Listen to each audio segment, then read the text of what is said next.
bonsoir à tout le monde, bonsoir à mes amis qui sont venus, que je reconnais, et nos amis russes qui sont parmi nous. Et je me fais un plaisir de vous expliquer un petit peu, de manière assez synthétique, de ce que j'ai retenu des sanctions qui sont prises à l'encontre de la Russie. Et comme je l'ai dit dès le départ, alors je l'ai dit dans un média et c'était dans un média russe et un média turc, que les sanctions prises par le ministre de l'économie, vénéré Bruno Le Maire, a dit nous allons mettre un terme à l'économie russe en prenant des sanctions qui sont en fin de compte des sanctions boomerang. Vous savez, le boomerang, c'est c'est une arme pour chasser en Australie qui ne revient pas si on touche. Mais que si on ne touche pas, le boomerang vous revient dessus. Il faut savoir l'attraper dans la main, mais j'ai l'impression qu'ici, on l'a plutôt pris dans la tête. Bon, je déflore un peu le sujet, mais avant de rentrer dans le vif du sujet des sanctions, je vous parlerai... Alors déjà, j'essaierai de ne pas être politiquement correct. D'ailleurs, je suis un peu moins invité depuis que j'ai pris des positions sur la guerre russo-ukrainienne qui, pour les médias, a commencé le 24 février 2022. Moi, je considère que la guerre russo-ukrainienne a commencé en 2014, au moment du coup d'État de Maïdan qui a été financé par les Américains, et notamment l'ambassadrice de l'époque, Victoria Nuland, qui porte très bien son nom, qui a manipulé, si vous voulez, une révolution faite par des extrémistes, des gens qui sont connus pour être des activistes extrêmes, et qui, en fin de compte, renversait un président qui avait été élu démocratiquement, mais qui avait l'inconvénient d'être pro-russe. Donc, pour moi, la crise russo-ukrainienne a commencé à partir de ce moment-là. Et il est clair qu'avant d'aller plus loin, vous savez, ce n'est pas la première fois que l'Amérique se retrouve au centre de manipulation et de jeux géopolitiques pour évidemment lutter contre des puissances concurrentes, notamment la Russie, et ça a été bien fait, qui, en fin de compte, appuient de tout leur poids, et y compris dans les sanctions, et je vais vous expliquer pourquoi et comment, parce qu'en fin de compte, quand l'Amérique utilise des sanctions, elle terrorise tout le monde, même les alliés. Et je vous expliquais que certaines sociétés françaises qui n'appliquaient pas les sanctions qui ne concernaient pas la Russie ont été sévèrement punies, sanctionnées, soit de manière amiable ou soit de manière contentieuse. Mais je reviendrai plus dans le détail après. Donc, je ne serai pas politiquement correct, mais j'aimerais peut-être revenir sur l'historique des sanctions. Alors, les sanctions, c'est une notion qui remonte à l'Antiquité, à l'époque des Grecs avec les Mégare, la crise avec les Mégariens, qui faisaient la guerre à Athènes. Et on avait décidé de couper les ports et les marchés grecs aux Mégariens. Et c'était une première mesure qui ensuite a évolué vers la guerre de Péloponnèse en 432 et 404 avant Jésus-Christ. Donc c'est à ce moment-là qu'apparaissent les premières sanctions en matière politique, géopolitique, enfin pas géopolitique parce que c'était à peu près des voisins, mais qui vont être reprises par la suite dans le droit international au niveau de la Société des Nations et de l'ONU. Alors au niveau de la DSDN, c'est l'article 16 qui traitait des sanctions. Après la Première Guerre mondiale, on a décidé que ce serait la der des der, et on a pensé qu'il fallait codifier les sanctions qu'on pouvait prendre contre un État. Alors, bon, à cette époque-là, l'ennemi numéro un, c'était l'Allemagne, qui avait perdu la guerre. Et dans le traité de Versailles, évidemment, germait ce qui a amené à la Seconde Guerre mondiale. Et puis après la Seconde Guerre mondiale, vous avez eu l'ONU, et l'ONU a repris encore le thème des sanctions dans ses articles, au niveau de l'article, si je me souviens bien, c'est 41 et 42. Et bon, maintenant on est régi sous l'Organisation des Nations Unies, et aujourd'hui on applique des sanctions contre la Russie. Mais alors, il y a aussi un historique des sanctions. Il y a un historique des sanctions qui ont été appliquées sur l'Irak et sur l'Iran. Et alors souvent ça se termine par une guerre, on l'a vu avec l'Irak, il y a eu les premières sanctions qui ont été prises dans les années 90, quand Saddam Hussein avait annexé le Koweït, qu'il considérait comme la 19 province irakienne. Et à l'époque, pour des raisons amicales, j'étais dans la région, j'étais en Jordanie. Saddam envahit, pendant que je me trouve à Amman, l'Irak, c'était au mois d'août, je me souviens, et je voyais mes amis, et ils étaient tout à fait contents que Saddam ait envahi le Koweït. Et pourtant, c'était des gens qui étaient proches du pouvoir à l'époque, et ils ont changé d'avis 6 mois plus tard, parce qu'en fin de compte, George Bush a repris les choses en main et a voulu que les pays arabes suivent l'action américaine, et il en a fait une guerre légale, puisque c'était adoubé par l'ONU d'intervenir contre l'Irak. Suite à cette guerre, on connaît la fin, ils ne sont pas allés jusqu'au bout, et de nouveau, l'Irak a été frappé de nouvelles sanctions jusqu'à la deuxième guerre irakienne de 2003.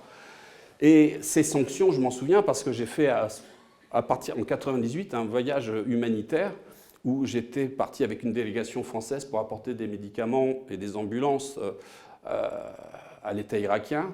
Et j'ai vu l'action des sanctions sur la population.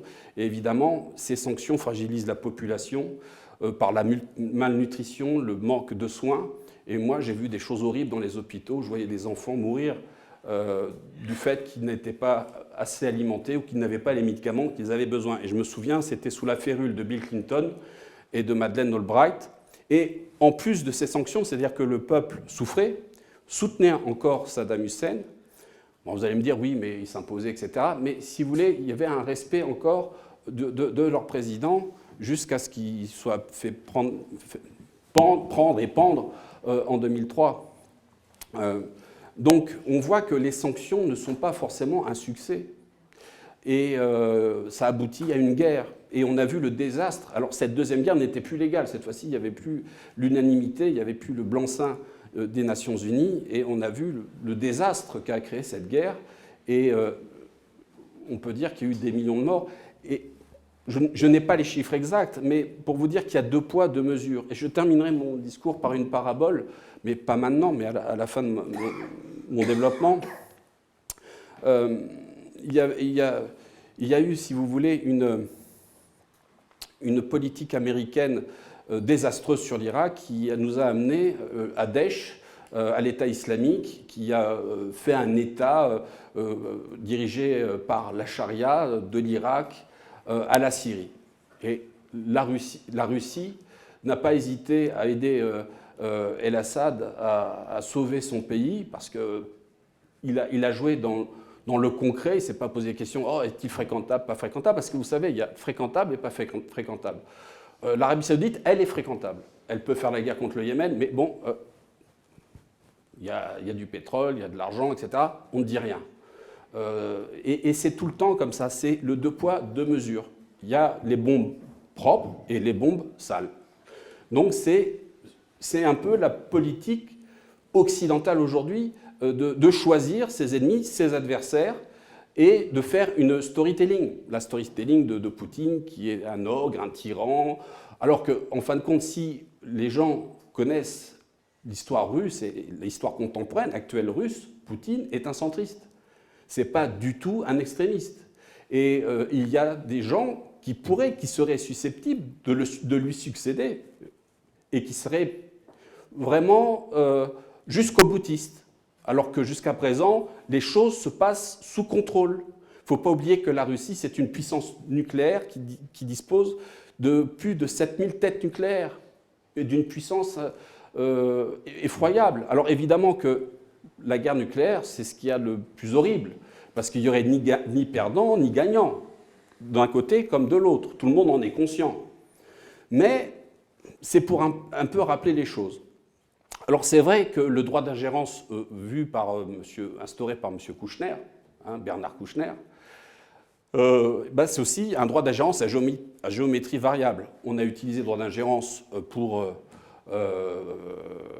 la Yougoslavie. Ils n'avaient pas de bombe nucléaire, c'est normal. Pour l'Irak, pas de bombe nucléaire, on ingère, c'est facile. Mais quand il y a une bombe nucléaire, si vous voulez, on réfléchit à deux fois. C'est d'ailleurs pourquoi, vous voyez, dans les chancelleries occidentales, alors on envoie des armes, il y a des conseillers, il y a des aides militaires, mais pour le moment, rien d'officiel. Quand j'entends le président Zelensky, qui a déjà envoyé 180 000 hommes à la mort, parce qu'on dit c'est un héros, c'est un nouveau Churchill, un nouveau De Gaulle, il demande à ce que les Américains envoient leurs filles et leurs fils se battre en Ukraine. Voilà, et en plus, il va faire sponsoriser par Netflix pour en faire une série et puis toucher des droits avec des nouveaux t-shirts. Donc, quelque part, je suis un peu engagé parce que, si vous voulez, moi j'ai eu une formation stratégique militaire et il faut savoir lire entre les lignes. Ça fait 1 an que ce conflit perdure. On est arrivé dans une guerre d'attrition. Au départ, c'était une guerre de mouvement qui a été modifiée, qui a été stoppée au niveau de Kiev. Et à ce moment-là, les Ukrainiens étaient prêts à négocier avec les Russes pour trouver une solution sur l'avenir du Donbass et des 2 républiques autoproclamées du Donbass. Et on a vu soudainement Boris Johnson intervenir en disant « Non, vous négociez pas, vous continuez. » Donc on envoie les gens à la mort. Aujourd'hui, 1 an après, pour vous dire comment les sanctions fonctionnent. Alors ça, c'est qu'un premier diagnostic, je reviendrai sur d'autres. Comment les sanctions fonctionnent, c'est-à-dire que la Russie occupe 18% du territoire ukrainien et le rapport des forces est de 1 contre 10 à l'avantage des Russes. Nous étions ici pour écouter la conférence de Jacques Beau. Les Russes ont l'avantage militaire sur le terrain. Alors, ce n'est pas parce qu'on a l'avantage militaire sur le terrain qu'on gagne politiquement, je vous le concède. Nous, on l'a vécu avec l'Algérie et on a bien vu qu'est-ce que ça a donné. Mais la réalité, elle est là. 180 000 morts, 18 000 morts du côté russe, selon les chiffres très sérieux qui ont été transmis par, semble-t-il, le Mossad. Donc, vous voyez, les sanctions, on a voulu mettre un genou à l'économie russe, et la Russie ne s'est jamais aussi bien portée dans son commerce extérieur, dans les rentrées de devises.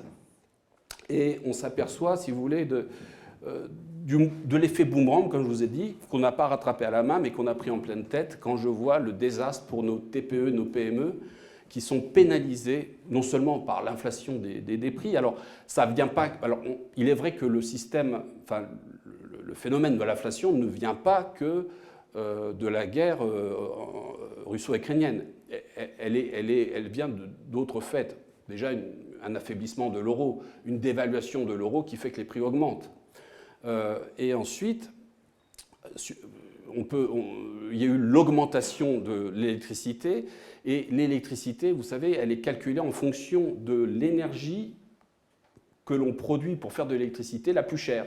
C'est-à-dire, on prend les 10% de cette énergie. Alors ça peut être du gaz, ça peut être du pétrole, ça peut être de l'éolienne. Or, c'est le gaz qui a augmenté de 60% sur 2 ans, sur lequel on s'est bloqué, on s'est basé pour calculer le prix de l'énergie. Et tout ça, c'est connu de la part de nos dirigeants, c'est eux qui ont mis en place la loi NOM et les lois qui ont rattaché le marché de l'électricité au marché de l'énergie européenne.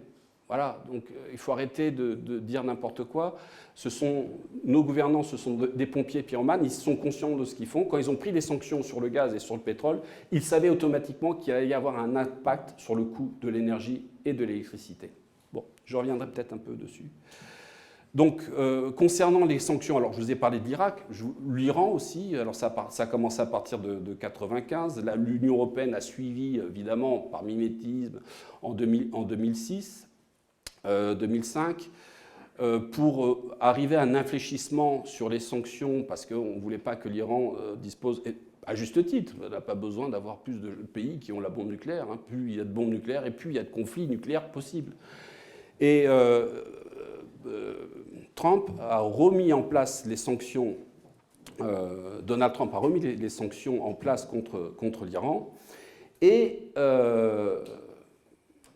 ça n'a pas empêché l'Iran de faire des affaires, de faire du commerce, de vendre son pétrole, de vendre ses hydrocarbures et de développer son industrie. D'ailleurs, elle fournit pas mal en armement dans le monde. Ça n'empêche pas. Alors, il y a eu de nouvelles mesures de sanctions concernant le régime islamiste qui a sévi contre les femmes qui ne voulaient plus mettre le voile. Mais bon, ça n'empêche pas que l'Iran tient. Donc, on voit parfois la fragilité des sanctions et le contournement des sanctions qui est un savoir-faire. Alors, on sait que la Russie a de bonnes relations avec l'Iran et qu'ils doivent certainement partager le savoir-faire du contournement des sanctions, puisque même l'Iran était frappé du système SWIFT, qui était l'arme absolue, selon Bruno Le Maire, pour mettre un genou à terre de l'économie russe. Donc, une fois que j'ai évoqué ça, je vais vous dire aussi pourquoi les entreprises jouent le jeu. C'est que l'Amérique sanctionne, mais d'une manière drastique, les entreprises qui osent contourner les sanctions. Et on a le cas de Total Energy et le cas de BNP Paribas qui ont été sanctionnés. Alors pour Total, elles ont été sanctionnées les deux pour avoir détourné l'embargo sur l'Iran. Concernant Total, il y a eu une sanction à hauteur de 300 millions de dollars, mais c'était une décision amiable. Alors les Américains se basent sur la loi d'Amato-Kennedy et comme Total fait des affaires avec les États-Unis, comme BNP Paribas, ils sont obligés, si vous voulez, de céder. Voilà, une société multinationale qui n'aurait rien à voir avec les États-Unis pourrait dire make your life, leave me alone. Mais non, mais comme elles sont liées, qu'elles ont besoin du marché américain, elles sont tenues au dispositif juridique et judiciaire américain. Et concernant BNP Paribas, elles ont été condamnées aussi pour avoir fait des affaires au Soudan, aussi qui était frappé d'un embargo, en Iran et Cuba. Et alors là, il y a eu un contentieux judiciaire sérieux et BNP Paribas a été condamné à payer 8 milliards d'euros. Voilà. Mais ça, c'est la toute-puissance américaine qui fait tordre le bras de la souveraineté des pays. La Suisse est dans le même ordre. Si la Suisse a abandonné son secret bancaire, c'est du fait de la menace américaine de ne plus permettre aux banques suisses de travailler aux États-Unis. Alors que la Suisse était tout à fait contente d'avoir ce privilège, d'avoir ce secret bancaire pour attirer des capitaux et faire marcher leurs banques et leur système bancaire et financier. Bref, pour le donner à d'autres qui en bénéficient et qui savent l'utiliser à leur profit. Mais c'est comme ça, c'est-à-dire c'est un rapport de force. Ben, il faut savoir parfois choisir ses alliés. Et ça va aller beaucoup plus loin, parce que ces sanctions ont un impact sur la fidus, c'est-à-dire la confiance des rapports géopolitiques. Parce que là, j'ai un peu chevauché mon plan que je voulais vous expliquer, qui était assez scolaire. J'enseigne, donc j'essaye d'être pédagogique. Mais nous sommes au 10e train de sanctions qui frappent la Russie. Ça a été décidé le 25 février dernier. Alors, ces sanctions, elles frappent évidemment des personnes physiques, elles frappent des entités. Et il faut savoir que ce 10e paquet, alors elle frappe 85 personnes, 34 entités, dont 3 banques, Alpha Bank, Rose Bank et Tinkoff. Mais pas toutes les banques. Certaines banques qui sont susceptibles d'être proches du pouvoir. Alors je tiens à vous rappeler que le nombre de sanctions de la Russie est colossal, puisqu'il y a 14 500 sanctions qui sont prises contre la Russie depuis 2014. Depuis 2014. Les États-Unis viennent en tête avec 2100 sanctions à l'encontre de la Russie, la Suisse 1500 et le Royaume-Uni 1200. Alors j'ai à chaque fois des petites anecdotes qui sont drôles pour vous expliquer un petit peu comment ça s'est passé. Alors après l'opération spéciale du 24 février 2023, alors tous les pays ont dit on va saisir les comptes, alors ils s'attendaient à avoir vraiment une fortune. Alors la Suisse, elle a saisi les comptes de tous les Russes qui avaient déposé leur argent en Suisse. Alors j'ai parlé avec un ami qui est proche des banquiers suisses, il m'a dit on est un peu déçus, on n'a plus que saisir 300 millions. Alors qu'ils s'attendaient à saisir des milliards. Voilà. Donc voilà, oui, voilà les sanctions, ce que ça rapporte. Mais le problème, c'est que, d'accord, alors J'aurais un petit bémol avec la Suisse parce que leur conseiller fédéral aux affaires étrangères, M. Ignacio Cassis, il est un peu plus raisonné que l'ensemble des chancelleries, et notamment de l'Union européenne, qui a décidé de redessiner le droit. Alors, souvenez-vous que la Russie était bolchevique pendant 70 ans, et que tout le monde avait peur de ce régime communiste. Mais en fin de compte, vous savez très bien qu'on est dans l'inversion des valeurs, qu'on est tous sous la radiation de ces valeurs wokistes qui viennent des États-Unis, où on inverse tout et son contraire. Et en fin de compte, les bolcheviks, c'est nous. Non mais, pourquoi je dis ça? C'est que, bon, pour le moment, je suis en liberté, je peux vous parler tranquillement, mais c'est mon analyse. Parce qu'il faut savoir que le principe fondamental de l'Union européenne, c'est la sauvegarde de la Convention européenne des droits de l'homme, inspirée des droits de l'homme universels de 1789, de la Révolution française. Et qu'est-ce qui garantit ces droits de l'homme? Ils garantissent le droit d'aller et de venir. Ils garantissent le droit de propriété. Alors tout ça, moi je ne raconte pas d'histoire, regardez, c'est dans la Déclaration des droits de l'homme, c'est dans la Convention européenne des droits de l'homme, à l'article 10 pour aller et venir, et à l'article 14, non, pardon, l'article 17 pour les biens. Mais non, que nenni. Pour les Russes, alors les Russes, je n'ai jamais vu ça. Je suis avocat de victimes de terrorisme avec des pays qui sont plus ou moins complices avec les islamistes, les terroristes, etc. Mais alors pour eux, il y a une petite clause. Non, tout va bien. On ne va pas interdire de défendre des gens venant d'un pays qui a lien avec les islamistes ou les terroristes. Mais avec la Russie, c'est fini. C'est terminé.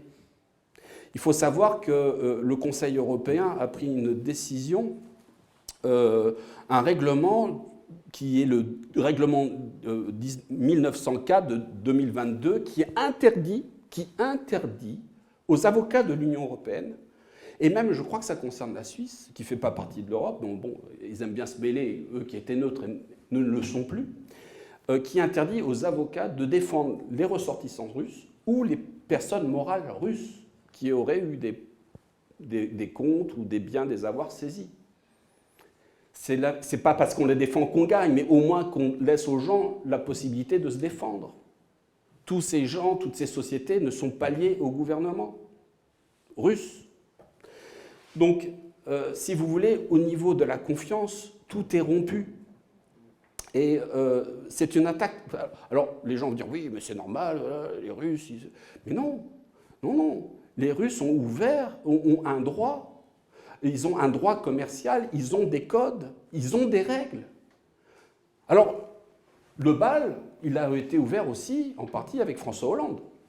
François Hollande qui, en 2014, pour s'opposer à la reprise de la Crimée par la Russie, je parle sous vos contrôles puisque vous êtes de Crimée, la Crimée qui avait été toujours russe, même s'il y a eu des déplacements de population avec les Tatars, et la Crimée qui avait été donnée lors d'un dîner bien arrosé par Khrouchtchev, qui était lui-même ukrainien, à l'Ukraine. C'était une soirée de 1954, si je me trompe. Voilà. Donc la Russie a considéré qu'il valait mieux récupérer, et en plus il y a eu un référendum qui était approuvé à 90% par les gens russophiles, qui sont devenus russes, qui vivaient en Crimée. Mais bon, pour l'Ukraine, il y a un programme. Moi, je veux bien. Mais après un an de combat, avec un rapport de 1 à 10, l'Ukraine a dit « Nous allons aller à la victoire finale, nous allons récupérer le Donbass, ou les 18% qui sont repris par la Russie, et nous allons récupérer évidemment la Crimée. » Je pense qu'il y a un petit problème quand même. Parce que si au bout d'un an, ils ont du mal à mobiliser, que les jeunes ne veulent plus aller se battre, que, à mon avis, à un sens humanitaire, il faudrait mieux négocier. Et je ne dis pas ça pour humilier l'Ukraine ou pour être pro-russe, mais c'est une question de logique. À combien de morts estimez-vous qu'il faut aller? Et jusqu'à quel point on peut aller? Je pense qu'on n'a jamais été aussi proche d'une troisième guerre mondiale. Alors, il y a plusieurs... On est en train de vivre, je le disais avec mon voisin qui va intervenir après, on est dans une sorte bouleversement de la tectonique géopolitique qui se passe avec la crise russo-ukrainienne, avec l'influence ou le jeu néfaste américain sur l'Europe et sa concurrence directe face à la Russie qui est devenue en 20 ans une puissance géopolitique. On parle d'un monde multipolaire. Et la Chine. Parce que moi, j'attends qu'on prenne des sanctions contre la Chine. Parce qu'on prend des sanctions contre la Russie, mais on devrait aussi prendre des sanctions contre la Chine qui dit très clairement qu'elle va reprendre Taïwan. C'est dans sa constitution. Et il faut savoir que la Chine sort l'équivalent de la marine française chaque année déjà depuis 10 ans. Donc, moi, je veux bien. Mais on est dans un bouleversement géopolitique.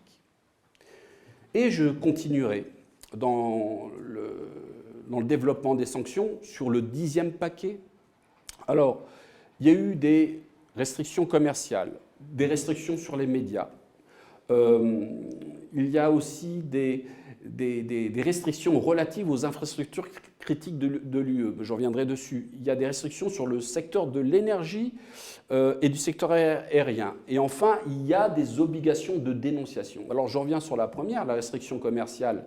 Donc, c'est d'essayer d'empêcher à la Russie d'acheter des semi-conducteurs ou des pièces pour les moteurs de camions ou les hélicoptères ou les réacteurs d'avion. Mais c'est surtout pour viser les drones et les hélicoptères. Donc il y a une sanction. Mais d'accord, les pays qui prennent des sanctions, ça ne concerne que l'Occident. Les États-Unis, le Canada, l'Union européenne, et puis il y a l'Australie. Mais le reste du monde n'est pas en sanction. Et il y a des pays qui sont très industrialisés, qui ont des technologies et qui font du commerce avec la Russie. Alors je parlerai de l'Inde, par exemple, ou de la Chine. Donc quand on prend des décisions de sanctions, il faut comprendre le jeu politique et il faut être conscient de ce que l'on va faire. Qu'on soit contre la guerre, moi je suis tout à fait d'accord, mais il faut en avoir les moyens. On nous dit en France qu'on envoie des armes, on veut envoyer de l'armement, des tanks, des avions, mais on n'a plus de tanks. Il nous reste, selon le général Pierre de Villiers, l'ancien général d'état-major des armées françaises, 220 chars Leclerc. Et il y en a un tiers qui ne fonctionne pas, quoi. Sur les avions, il y en a à peu près 220, la même chose.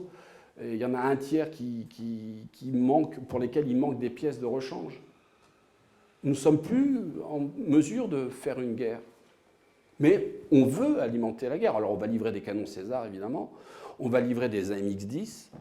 Et on va se positionner. Et c'est pour ça qu'il y a une hypocrisie dans la position française. Et je ne veux pas condamner complètement Macron. Je crois que ça me démange. Mais surtout après la tournée brillante en Afrique. Mais il veut jouer les équilibristes. C'est-à-dire faire le grand écart. Mais il va se faire une élongation, ce brave président. Il va boiter. Parce qu'il veut à la fois jouer le rôle, aider les Ukrainiens contre l'envahisseur russe, contre l'ogre, enfin il ne dit pas l'ogre parce qu'il veut garder quand même des bonnes relations avec les Russes. Mais les Russes, ils voient son comportement, ils comprennent le jeu. Les Russes n'ont plus de confiance dans le système politique français et dans son organisation politique. Il faut voir que même au RN, il y a de l'amnésie, et le jeune Bardella que je trouvais brillant, je trouve que là, il prouve qu'il manque de maturité en politique et en matière de vision géopolitique internationale en disant qu'on va soutenir l'Ukraine contre l'invasion russe. On se maintient, qu'on a tous les éléments depuis 2014, on peut garder une réserve. Ce n'est pas, à mon avis, une erreur politique. Et je crois que M. Bardella a pris c'est un peu engagé et a peut-être déçu beaucoup d'électeurs et beaucoup de Français qui s'opposent à cette guerre et qui aimeraient un retour à la normale. Parce que tous les jours, on s'aperçoit de l'impact des sanctions. Vous savez, le fameux boomerang dont je vous parle. Parce que les prix qui augmentent, ça va continuer à augmenter. Ça ne va pas s'arrêter. Et je pense personnellement que si on stoppait les sanctions et que si on disait, bon, un homme politique digne de ce nom, mais vous savez, on compare Zelensky à Churchill ou à De Gaulle. Moi, j'ai jamais vu le général De Gaulle jouer au piano, même avec ses doigts. je n'ai jamais vu Churchill danser nu, même quand il était sous au cognac. On avait dit, une duchesse lui a dit « Oh, mais vous êtes encore sous, monsieur le Premier ministre ?» Il a dit « Oui, ce soir je suis sous, mais demain je serai sobre. Mais vous serez toujours aussi laide. » Bon, non, mais on compare, si vous voulez, à un amuseur. Alors, évidemment, je tiens ici à saluer monsieur BHL qui vient faire le navet blockbuster. Slava Ukraini qui a fait 800 entrées dans 2 salles. Bon, avec l'argent un film tourné avec l'argent du contribuable au demeurant, enfin bon, mais qui lui ne rêve que d'une seule chose, c'est d'une 3e guerre mondiale. Bon, mais moi je dis à tous ces gens qui vont sur les plateaux, LCI, BFM, bon, CNews ils sont un peu plus prudents. Bon, de temps en temps, ils amènent des gens qui disent « Ah », mais vous avez quand même M. Le Saunier qui a une vision quand même beaucoup plus nuancée, ou Mme Anne-Laure Bonnel qui, elle, était sur le terrain au Donbass, qui dit « Mais regardez ce qui se passait sur la population russophone, c'était des bombes ukrainiennes. » Oui, mais Mme Bonnel, vous êtes en bonne santé mentale, et puis ça, c'est des bombes ukrainiennes, mais ce sont des bonnes bombes. Là, on vous montre une bombe ukrainienne, on fait « Ah », on vous montre une bombe russe, « Oh ». Voilà, je veux dire, c'est le niveau... C'est le niveau qu'on nous impose dans la storytelling. Et c'est très difficile parce qu'on va dire, mais oui, mais s'il vient au dialogue franco, c'est qu'il est pro-Poutine. Mais moi, je n'ai jamais rencontré Poutine. Je n'ai jamais voté pour lui. Bon, je n'ai pas voté non plus pour Hollande ni pour Macron. Mais bon, ici, j'ai le droit de vote, mais pas en Russie. Mais en revanche, j'ai pu voir qu'en 20 ans, Poutine a redressé un pays qui était au bord de l'effondrement, qui était effondré. Il en a fait une puissance. Et il y a une classe moyenne qui s'est créée. Ici, la classe moyenne, elle se paupérise. Ici, la classe moyenne positive, elle est en train de tout perdre. Bon, moi, je vois ce que je fais avec ce que j'observe. Alors, je reviendrai pour conclure dans les paraboles. Je suis peut-être un peu long. Il faut demander à madame. Je suis dans les temps, ça va. Bon. 3 minutes. Ah bah 3 minutes, c'est généreux, c'est généreux. Pour vous dire qu'en fin de compte, les sanctions, c'est un échec. Au niveau juridique, les Russes pourront prendre leur revanche plus tard, parce que là, des procès, il y en a à faire plein partout, dès lors que les avocats pourront prendre les choses en main, parce qu'il y a un abus, une violation caractéristique du droit ou du droit international. On peut s'opposer à un pays qui fait la guerre, mais d'un autre côté, on ne peut pas dire, mais attendez, nous sommes vertueux, nous représentons le camp du bien, le camp des droits de l'homme, et en fin de compte, de violer d'une manière évidente tous les principes fondamentaux du droit. Voilà. Et le pire, c'est pour nos artistes, pour les artistes russes, pour les sportifs russes, pour tous ces gens qui n'ont rien à voir avec la politique, qui sont frappés d'une interdiction, d'un oukase. Avant, les oukas, c'était en Russie, maintenant les oukas, c'est ici en Union européenne et aux États-Unis. Alors, je finirai par 3 paraboles. Donc, le Christ disait, avant de regarder la paille dans l'œil de ton voisin, regarde la poutre dans ton œil. Bien, alors, c'était une parabole qui était reprise, qui est dans l'Évangile, et qui était dite par le Christ quand il était dans la montagne. Donc, on vous dit que la Russie, c'est un pays qui n'est pas démocratique, qui viole toutes les règles, etc.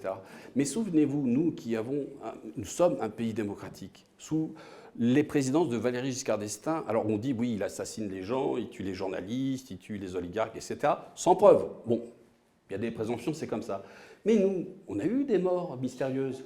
Monsieur Boulin, souvenez-vous, l'affaire de Breuil, souvenez-vous, ça c'était sous Giscard. Sous Mitterrand, alors là, il y en a plein. Il y a De Gros-Souvre, il y a Bérégovoy, il y a Pelat, il y avait...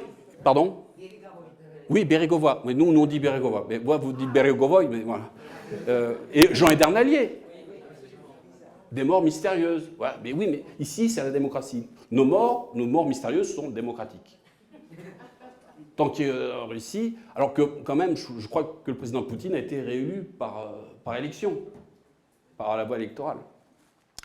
Donc voilà, il faut toujours garder, alors comme les guerres, souvenez-vous, la Serbie, il n'y avait pas de mandat, mais on a bombardé la Serbie. Alors attention, on a pris Milosevic, qui était considéré comme un criminel de guerre. Il était pris et envoyé à La Haye, à la Cour pénale internationale. Qu'est-ce qui s'est passé à votre avis? Il est mort.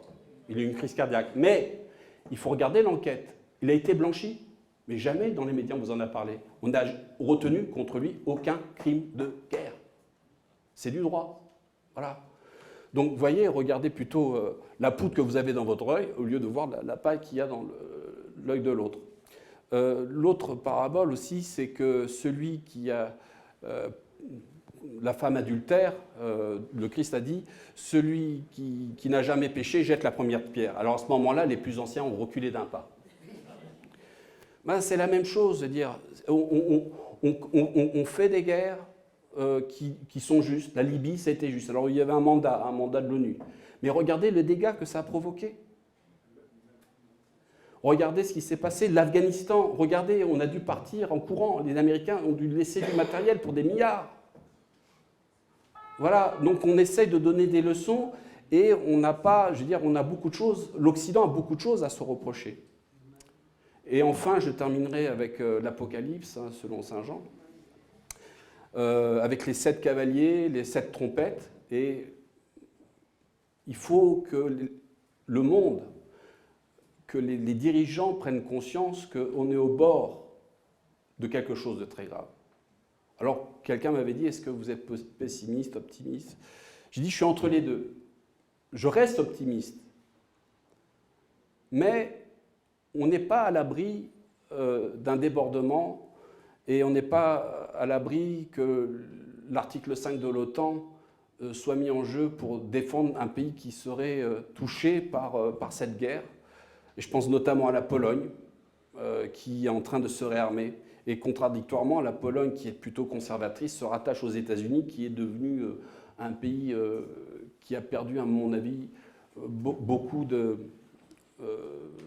valeurs.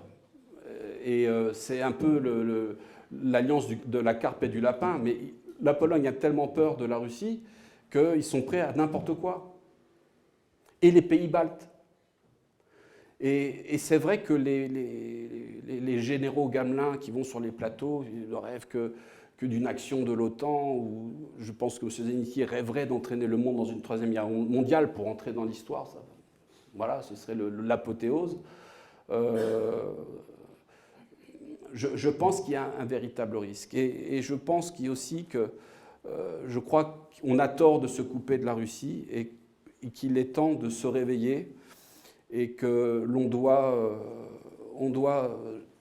changer de braquet et que l'on doit plutôt penser à renouer pour trouver une solution et ne pas oublier les Tolstoï, les Dostoïevski, les Tchaïkovski, les Pavlov, les Pasternak qui ont une valeur intellectuelle puissante au même titre que nos intellectuels et nos penseurs. Voilà, je vous remercie.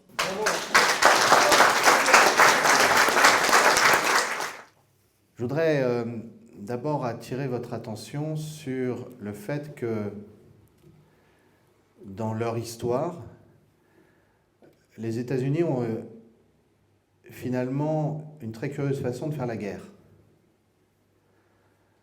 Ils ont rarement engagé beaucoup d'hommes sur le terrain. Ils ont souvent envoyé les armées des autres se battre. C'est d'ailleurs ce qui se passe actuellement avec l'Ukraine. Comme l'a dit un sénateur américain, nous nous battrons jusqu'au dernier Ukrainien. Je pense qu'il était sérieux en fait. Ce n'est pas de l'humour. Lindsey Graham. Mais regardez aussi la Deuxième Guerre mondiale. Pendant que l'armée soviétique, l'armée rouge, dans laquelle je rappelle toujours, ces semaines-ci, ces mois-ci, qu'il y avait beaucoup d'Ukrainiens qui se battaient. Il y a pratiquement 2 millions d'Ukrainiens qui sont morts pour abattre le nazisme.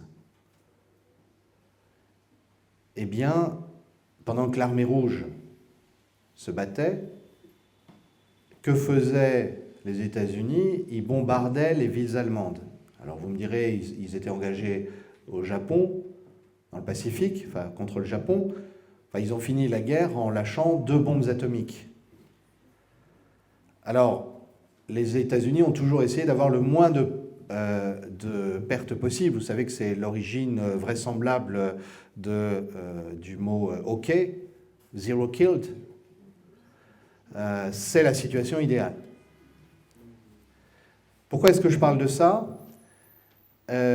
Parce que le blocus, ça fait partie de cette façon très bizarre de faire la guerre, où on n'est jamais vraiment engagé sur le terrain, on fait les choses à distance, on les fait de manière indirecte, dans l'idée d'infliger le maximum de pertes à l'autre partie, en ayant soi-même le minimum de pertes, voire zero killed. OK. Et en fait, c'est une constante. Avec un bilan sur lequel aujourd'hui tous les historiens de la chose militaire sont d'accord, sans l'armée rouge, le nazisme n'aurait pas été abattu aussi vite. Vraisemblablement, il aurait fallu très très longtemps pour détruire la Wehrmacht, qui était une redoutable machine de guerre. Le bilan des bombardements des villes allemandes par les Américains, les bombardiers américains et britanniques, est très mitigé. L'efficacité militaire, la destruction réelle des sites industriels. Alors il y a eu beaucoup de morts, mais parmi les civils. Et les sanctions font partie de cette façon de faire, avec d'ailleurs une efficacité, ça a été dit par Philippe Dewael, une efficacité tout à fait contestable du point de vue objectif, sans prendre parti pour les uns pour les autres. Soyons froids, ayons des entrailles d'État, comme disait Metternich. Regardons le résultat. Le résultat, c'est que après des décennies de blocus, Cuba a plus ou moins survécu. Le résultat, c'est qu'il a fallu une deuxième guerre pour abattre l'Irak. Le résultat, c'est que l'Iran a appris à vivre avec les sanctions. Alors, avec toujours des souffrances énormes chez les peuples visés, évidemment, puisqu'on sanctionne les dirigeants, on sanctionne les banques, mais la réalité, c'est que ceux qui souffrent, c'est ceux qui n'ont rien et ceux qui ne dirigent rien. C'est ça la réalité de cette façon américaine de faire la guerre. Et regardez ce qu'a été la guerre du Vietnam. Là, ce n'est pas question de sanctions, c'est question de bombardements, certains des bombardements parmi les plus horribles de l'histoire militaire, qui ont laissé des séquelles gigantesques chez les Vietnamiens. Alors, je ne dis pas ça pour accabler les États-Unis d'Amérique. Moi-même, comme Français, comme Européen occidental, je sais ce qu'a été le plan Marshall, je sais ce qu'a été l'aide à la reconstruction de l'Europe. Je serais le dernier à dire qu'il n'y avait pas de danger soviétique pendant la guerre froide. Et donc, l'OTAN a sans doute été à un moment nécessaire. Mais il faut avoir ça en tête et il faut se rendre compte que cette façon américaine de faire la guerre n'est pas du tout partagée par les Européens, par le reste du monde. Lorsque nous avons été une grande nation militaire, nous avions beaucoup d'hommes engagés sur le terrain, y compris dans nos guerres coloniales, et nous avons fait la guerre. On peut dire la même chose de tous les peuples européens qui ont souvent payé de leur sang et qui ont payé de sacrifices de milliers ou de millions d'hommes sur la longue durée leurs engagements. Et là, on a en fait une méthode, alors avec un double standard, on est bien d'accord, c'est-à-dire qu'on sanctionne ceux dont on n'a pas trop peur, ceux qui n'ont pas d'armes nucléaires, etc. Je ne reviens pas sur tout ce que vous avez magnifiquement exposé. Mais je voulais commencer par ça pour vous faire prendre conscience de cette anomalie. Les États-Unis considèrent les blocus, les sanctions, comme une arme qui doit faire beaucoup de mal à l'adversaire, qui en fait fait rarement du mal à ceux qu'ils visent, qui en revanche fait souffrir sur la longue durée les populations concernées. La deuxième chose que je voudrais souligner, comme là aussi c'est l'historien qui parle, c'est que, au fond, ce qui se passe vis-à-vis de la Russie, depuis 2014, on est bien d'accord, ce n'est pas différent dans l'intention de ce qui a été fait vis-à-vis de l'Irak, vis-à-vis de l'Afghanistan, vis-à-vis de la Libye, vis-à-vis de la Syrie, et de ce qu'au fond, si on les laissait faire et s'ils perdaient tout réalisme, les sénateurs ou les représentants américains voudraient voter vis-à-vis de la Chine, parce qu'au fond, on sent bien que ça les démange en ce moment. Et donc c'est toujours le même schéma, c'est toujours la même intention. Alors, la différence, c'est le fait que la Russie, c'est un très gros morceau. C'est même un trop gros morceau par rapport à cette intention initiale. Alors là, on a un sujet que je n'ai pas le temps d'aborder ce soir, mais qui vaudrait la peine. Je pense que l'une des sources de ce que nous vivons actuellement, c'est la sous-estimation totale de la Russie par l'ensemble des acteurs occidentaux concernés.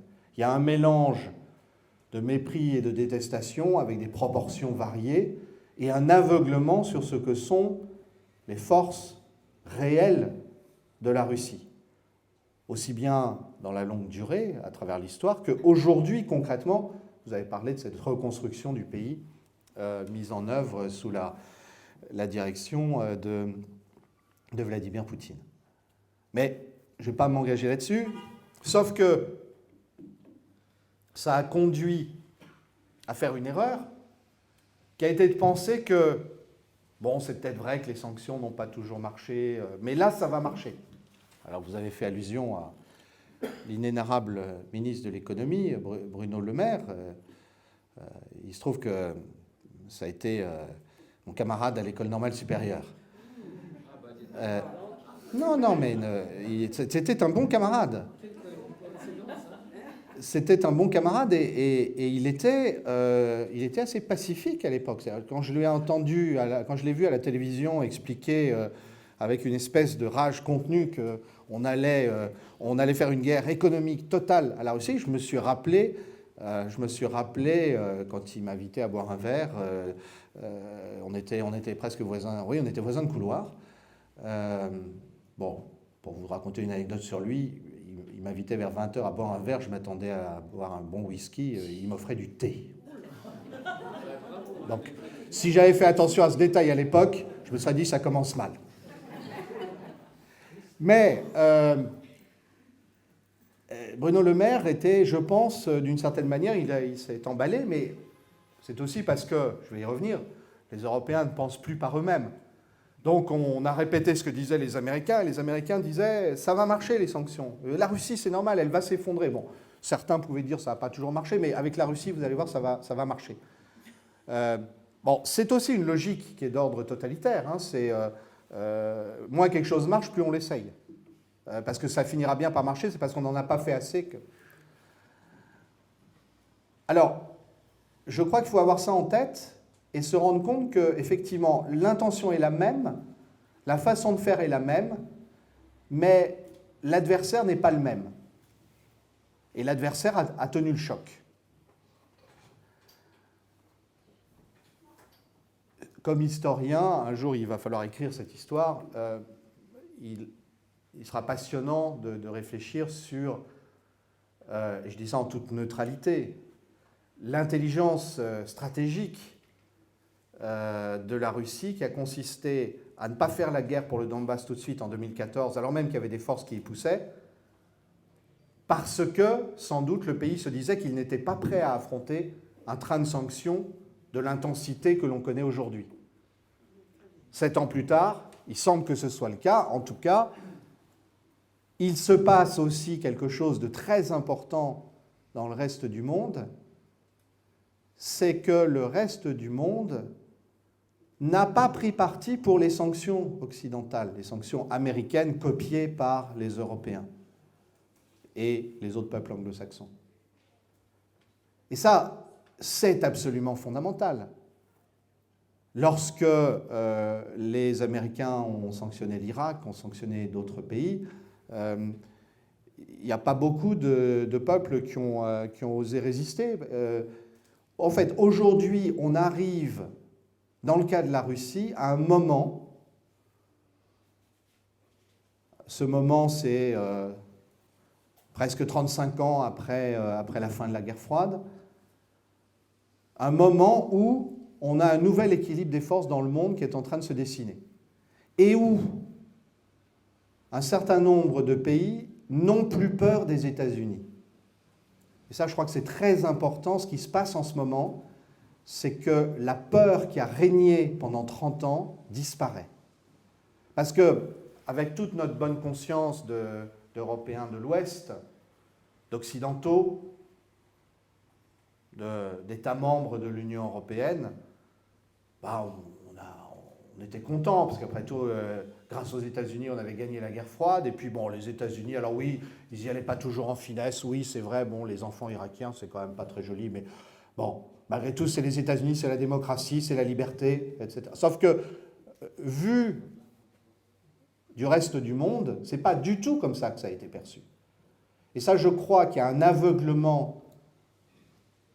Plaçons-nous du point de vue de la France, du point de vue de l'Union européenne, on a un paradoxe. Nos dirigeants, par exemple, qui ont été magnifiquement pris en main par tous les programmes type Young Leaders ou autres, qui sont devenus de plus en plus américanophiles, avec de moins en moins de sens critique. Pas mal d'être américanophile, mais ça ne doit pas empêcher d'avoir un sens critique.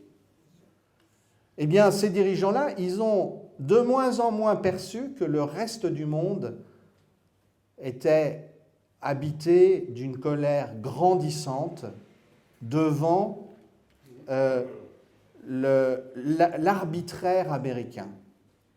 Parce que c'est vrai que les États-Unis sont, ou étaient jusqu'à récemment, une démocratie modèle, qu'ils ont insufflé beaucoup de belles choses dans l'histoire du monde. Mais s'il y a un domaine où il ne faut pas copier sur eux, c'est la politique étrangère. Et au contraire, depuis 10, 15, 20 ans, on est entré dans une phase où il y a de moins en moins de sens critique et on n'a pas perçu la montée de la colère dans le reste du monde. Ce qui explique ces cartes absolument fascinantes. Alors j'aurais pu l'amener, la carte des pays qui sanctionnent. Vous avez à Washington, à Bruxelles ou ailleurs, on vous dit le monde entier est uni pour condamner la Russie. Alors, oui, évidemment, vous êtes un État souverain, vous êtes votre représentant à l'ONU, vous lui donnez comme instruction de voter pour le maintien des frontières. Ça, je veux dire, ça va de soi, même si vous êtes, vous pensez, vous nuancez historiquement et vous dites que la Russie n'était peut-être pas l'agresseur, il a peut-être été le déclencheur de la guerre, de cette phase de la guerre, mais que l'Ukraine a provoqué, que l'OTAN a provoqué, etc. Même quand vous faites... Il y a un moment où vous êtes membre de l'ONU, vous êtes État souverain, vous êtes contre la modification des frontières. Donc c'est pour ça qu'il y a toujours ces votes qui disent bah non, on est contre la modification des frontières, c'est ça que ça veut dire. Bon. Mais en revanche, vous avez remarqué que lors du dernier vote, là, celui qui a eu lieu à l'ONU le 24 février, on n'a pas demandé aux États s'ils étaient prêts à soutenir les sanctions. Parce que sinon, ça aurait donné la même chose que les fois d'avant. Il y aurait eu énormément d'abstention et d'opposition.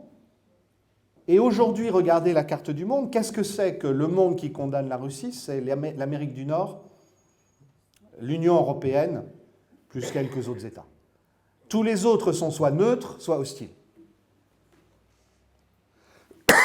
Et alors, ceci est très important à avoir en tête parce que c'est une défaite diplomatique, stratégique, majeure pour les États-Unis d'Amérique. Et cette défaite, les Américains essayent, parce qu'ils ont certainement beaucoup de défauts, mais ils ont des qualités, ce sont des battants. Ils ne veulent jamais s'arrêter. D'ailleurs, c'est ce qui peut nous rendre inquiets sur les mois qui viennent. C'est que accepter et reconnaître la défaite, ça va être dur. Mais regardez ce qu'ils ont fait avec l'Inde. J'ai recensé une quinzaine de visites de haut niveau auprès du gouvernement indien pour essayer de convaincre, tantôt par la cajolerie, tantôt par la menace, tantôt par la corruption, ou la proposition de corruption, l'Inde de rejoindre le régime des sanctions, de ne plus travailler avec la Russie. Alors il y a une fois où il y a eu un pas de trop, c'est qu'on a envoyé une délégation britannique en Inde pour plaider ça. Quelquefois les cours d'histoire, ça fait du bien. Mais lisez, au passage, moi ça fait des années que je cite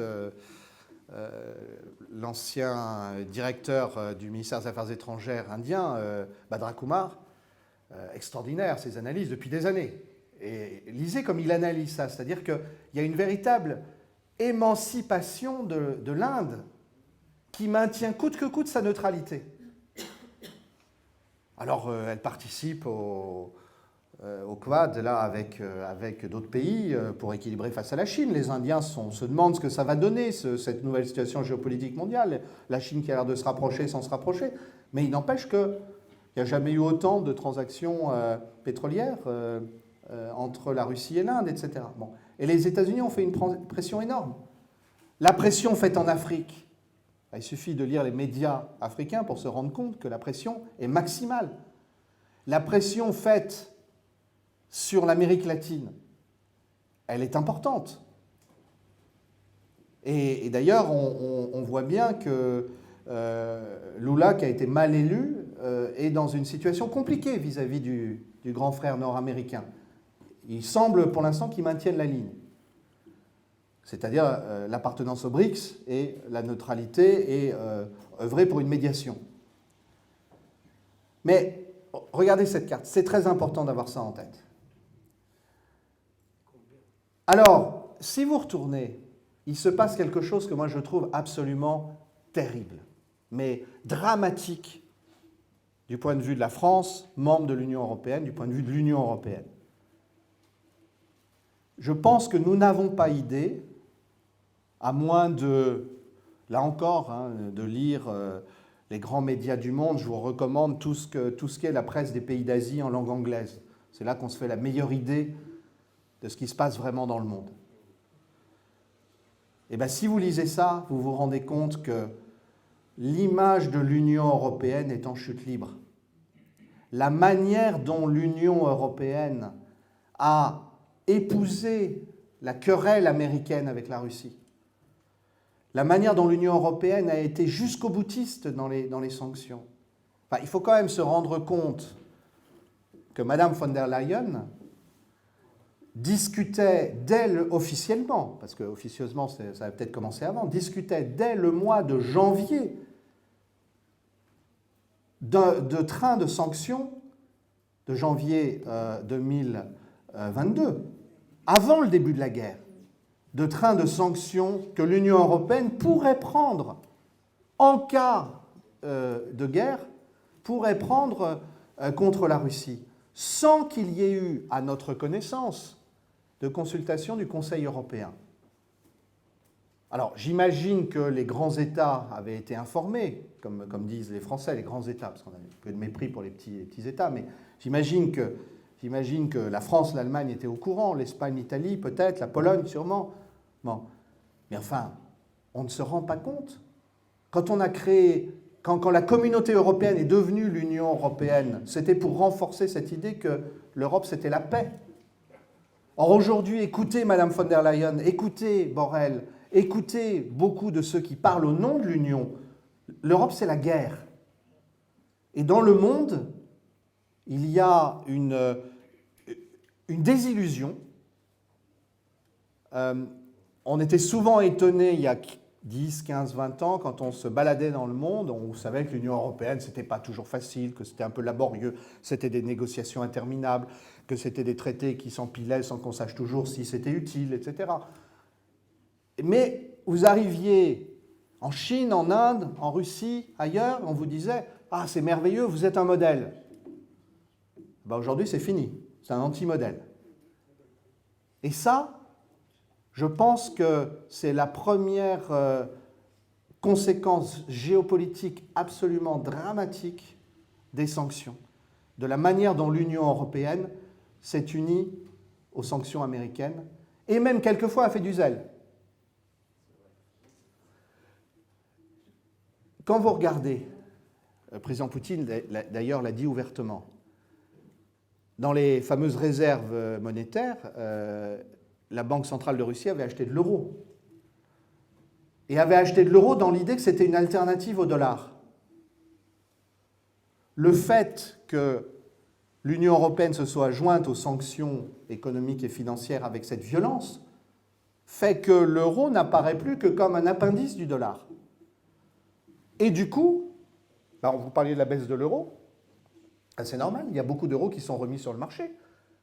Si vous êtes un pays qui a des avoirs en euros, votre banque centrale en a, un certain nombre de vos banques privées ou publiques en ont, et vous vous dites que si par malheur vous regardez de travers le président américain ou vous dites non à un accord généreux que vous propose l'Union européenne de connivence avec les États-Unis, eh bien on va vous dire on gèle vos actifs chez nous. Qu'est-ce que vous faites? On va se débarrasser dès que possible de ces avoirs qui sont encombrants. Et alors évidemment, ça nous amène au sujet, on n'en est qu'au début, mais là où il y a un basculement géopolitique absolument majeur, c'est que nous assistons au début de la fin, pardonnez-moi, c'est une expression bien française, le début de la fin du règne du dollar. Alors, certains voudraient que la dédollarisation soit déjà très très entamée. Non, c'est plus compliqué que ça, puis ça va prendre du temps, ça va sans doute prendre une bonne vingtaine d'années. On va avoir en fait un affaiblissement du dollar qui, dans un premier temps, va profiter des malheurs de l'euro, de l'affaiblissement de l'euro. Et puis, vous allez avoir parallèlement l'utilisation de plus en plus fréquente du yuan. Vous allez avoir le fait que beaucoup de transactions, ne passant plus par SWIFT en particulier, mais plus généralement, beaucoup de transactions se feront dans les monnaies respectives des pays. Regardez, il y a déjà une partie du commerce entre la Russie et l'Inde qui se fait en roubles et en roupies. Et vous avez un signe qui ne trompe pas. L'Arabie saoudite commence à parler de faire une partie de ses transactions pétrolières en yuan. Je n'ai pas besoin de vous expliquer ce que ça signifie. Lorsque Roosevelt revient de Yalta, il est déjà très fatigué, mais il fait un détour par l'Arabie saoudite. Et il cimente cet accord qui a été fondamental pour les relations internationales entre 1945 et quasiment aujourd'hui. Même au moment du 11 septembre, imaginez que l'Arabie saoudite renonce à faire ses transactions pétrolières en dollars, c'était impensable. On a dit d'ailleurs, et il y a de bons arguments pour ça, que ce qui a causé la perte de Saddam Hussein en 2002-2003, c'est qu'il avait commencé à parler tout fort des transactions pétrolières qu'il allait faire en euros. On a dit, et c'est prouvé, que les malheurs de Kadhafi sont venus de ce qu'il voulait créer un dinar africain avec une base au moins partiellement en or. Donc, je vais conclure là-dessus en bouclant et en revenant aux caractéristiques américaines dans la conception des relations internationales, de la guerre et de la paix. On a dit souvent que la diplomatie et la guerre américaine, les guerres américaines étaient au service d'intérêts qui étaient d'abord des intérêts économiques ou monétaires. Et de fait, Ce qui s'instaure au début des années 70 avec la fin du système de Bretton Woods, le dollar seul référent monétaire, ça a été pour 50 ans un système tout à fait étonnant, aberrant du point de vue de la doctrine économique, ne se fondait que sur une monnaie de papier sans aucun référent. Alors, le pétrole a joué le rôle de base matérielle qui permettait de vérifier régulièrement la valeur du dollar, sauf qu'à partir du moment où une partie des transactions en hydrocarbures échappe aux États-Unis parce que l'Arabie saoudite ne fait plus de toutes ses transactions pétrolières en dollars, parce que les sanctions contre les ventes d'hydrocarbures russes ne marchent pas. Des contournements, vous avez certainement lu dans les journaux ces histoires, bon, ce qui relève de l'anecdote, il faudrait voir globalement, mais c'est pétroliers qui déchargent leur pétrole venu de Russie sur d'autres navires dans des eaux internationales. Et rien dans le régime de sanctions ne permet de s'y opposer. Alors, les Américains tempêtent, etc. Qu'est-ce qu'ils vont faire? Ils vont surveiller tous les océans de la planète? Pas possible. Donc, on voit que tout ça est en train de basculer. On n'est qu'au début. Mais mon regard d'historien, complémentaire, je pense, de celui du juriste, il est là pour dire on vit quelque chose de tout à fait étonnant, unique, historique, c'est le cas de le dire, c'est un basculement géopolitique du monde.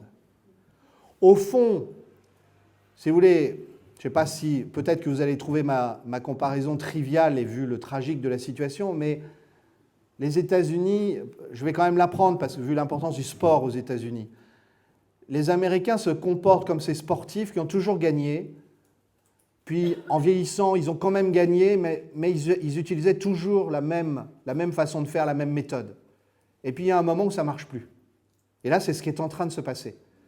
C'est que face à la Russie, la façon de faire la guerre, on parle de proxy wars, de guerre par procuration, cette façon de faire la guerre, visiblement, ça ne marche plus. Et d'ailleurs, c'est une des choses qui doit nous rassurer, c'est que les Américains ne voudront pas envoyer de troupes au sol. Donc, ils ne voudront pas faire la guerre. Et les Européens ne voudront pas non plus envoyer de troupes. Ou alors, ça veut dire l'effondrement de beaucoup de gouvernements. Ça ne tiendra pas. Donc, cette façon de faire la guerre va rencontrer ses limites. Mais ce qui était notre sujet principal ce soir, c'est les sanctions. Cette façon de poursuivre la guerre par d'autres moyens, par les moyens économiques, ça aussi, c'est en train d'arriver au bout. En disant cela, je ne veux pas minimiser les souffrances, les privations de tous ceux qui ont été exposés à ça. Et quand bien même nous avons tendance à penser que la cause russe a un certain nombre d'arguments en sa faveur, il ne faut jamais oublier, quand on parle de la guerre en cours, que la première victime de cette guerre, c'est le peuple ukrainien. Je vous remercie. Il y a deux mécanismes, même trois mécanismes juridiques qui collaborent ensemble ou qui peuvent être indépendants. Il y a le droit américain. Alors, il faut savoir que dans la conception américaine, c'est la Constitution américaine qui est au-dessus de tous les autres droits. Il n'y a que nous, la Constitution française de 58, qui était une bonne constitution mise en place par un homme de bon sens et une référence historique, le général de Gaulle, qui, elle, estime que les traités européens, les traités internationaux sont supérieurs à la Constitution. Et enfin, il y a l'Europe, le droit européen, qui est basé sur la Convention européenne des droits de l'homme. Et alors tout ça s'articule, c'est-à-dire qu'il n'y a pas une décision qui vient de telle entité juridique ou telle entité morale, de personnalité morale. Soit c'est et c'est pour ça que je n'ai pas eu assez le temps de donner un peu l'explication de la typologie des sanctions, parce qu'il y a les sanctions unilatérales et les sanctions multilatérales. Et là, en l'occurrence, ce qui fera le aussi, ce sont des sanctions multilatérales, avec un affinement qu'on appelle les smart sanctions. Bon, sur les 14 500, vous allez me dire, il y en a peut-être un peu beaucoup trop de smart. Hein. Bon, mais il n'y a pas une définition, il n'y a pas, si vous voulez, une loi qui s'impose à tous ou qui s'impose à la Russie. Les sanctions sont prises de manière multilatérale, soit des États-Unis, parce qu'il n'y a pas eu un consensus à l'ONU. D'ailleurs, il n'y a pas eu un... Comme l'a dit mon voisin, Édouard, il n'y a pas, Édouard Husson, il n'y a pas eu de sanctions prises à l'unanimité à l'ONU sanctionnant la Russie. Ben, ça repose vis-à-vis des pays qui ont pris des sanctions à l'encontre d'eux. Mais par exemple, comme monsieur l'a dit, l'Afrique est digne dans ce conflit, car elle prend position. Et d'ailleurs, je ferai un petit détour en disant, vous savez, on nous dit oh, Wagner, ce sont des mercenaires. Mais nous aussi, la France, on est des mercenaires avec Bob Denard dans les Comores. Je veux dire, il faut arrêter de nous raconter des histoires, même les Belges. Donc, et Wagner, ils ne viennent pas comme ça parachutés par un avion russe, ils sautent comme ça en Afrique, ils disent on est là, on fait la... Non, ils sont appelés par les pays africains. Ils sont appelés. Donc, il faut arrêter de dire que la Russie nous fait la guerre en Afrique. C'est l'Afrique qui ne veut plus de la France. Je ferme ma petite parenthèse et je reviens sur le droit. Donc il y a plusieurs sources de droit. Il y a le droit américain, comme je vous l'ai dit, qui a sanctionné la BNP, qui a sanctionné c'est le droit américain, c'est pas le droit français. En quoi c'est valable internationalement ? Je vous dis, ça ne concerne que les sanctions qui sont prises contre tel pays. Et s'il y a par exemple une société américaine qui violerait les sanctions, c'est la foudre qui lui tombe dessus. Nous avons quand même des sociétés françaises qui sont courageuses, comme Auchan, qui n'ont pas voulu partir de la Russie. Mais vous avez Renault, ils sont partis. Il y a un type qui a repris les usines et puis il a certainement pris des pièces en achetant ça en Inde ou en Chine. McDonald's, ils sont partis. Il y a un Russe qui a racheté ça, il appelait ça Makigor, je ne sais pas, mais ça a été repris par un Russe qui a utilisé ses enseignes pour faire de l'alimentation russe. Donc voilà, donc, ces mesures ne sont contraignantes que pour les États qui prennent les sanctions contre la Russie. Mais les sanctions, par exemple, américaines ou européennes, ne peuvent pas toucher un pays africain, ne peuvent pas toucher un pays asiatique. Et voilà. Alors, je ne sais pas si j'étais assez clair, mais il n'y a pas une loi divine ou une loi supérieure qui s'impose à la Russie. C'est simplement ceux qui violeraient ces sanctions. Ou alors, un exemple tout bête, si par exemple une de ces personnes sanctionnées, il y en a quelques centaines, si par exemple une de ces personnes venait en Europe, il pourrait être arrêté, soit sur le sol de l'Union européenne, ou soit sur le sol américain, ou soit sur le sol australien. Mais il ne pourra jamais être arrêté à la République démocratique du Congo, ou en Inde, ou en Chine. Voilà. Mais c'est en fin de compte, ce droit ne joue que par rapport aux pays émetteurs de sanctions qui frappent la Russie de sanctions, mais ça ne concerne personne d'autre. Alors c'est vrai qu'on pense que ça touche tout le monde. Non, ça ne touche que les pays qui décident de prendre des sanctions. Juste un petit point, l'extraterritorialité du droit américain est liée à l'utilisation du dollar. À partir du moment où on utilise le dollar, on devient responsable devant la justice américaine. Donc c'est alors je voudrais juste en 15 secondes répondre à votre objection. C'était la fin, je voulais conclure, j'ai été un peu elliptique. Bien sûr qu'il y a des troupes, il y a des hommes, il y a des soldats, mercenaires, volontaires, on les appelle comme on veut.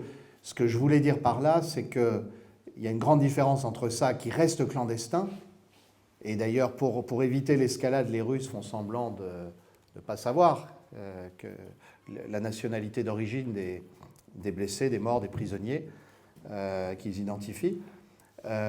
Et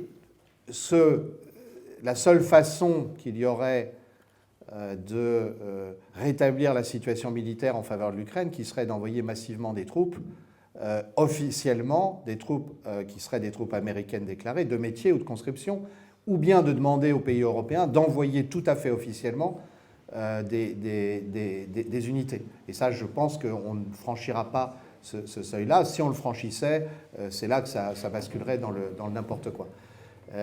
Enfin, juste pour finir de dire à monsieur tout à l'heure, je pense que vous ne m'avez pas complètement écouté.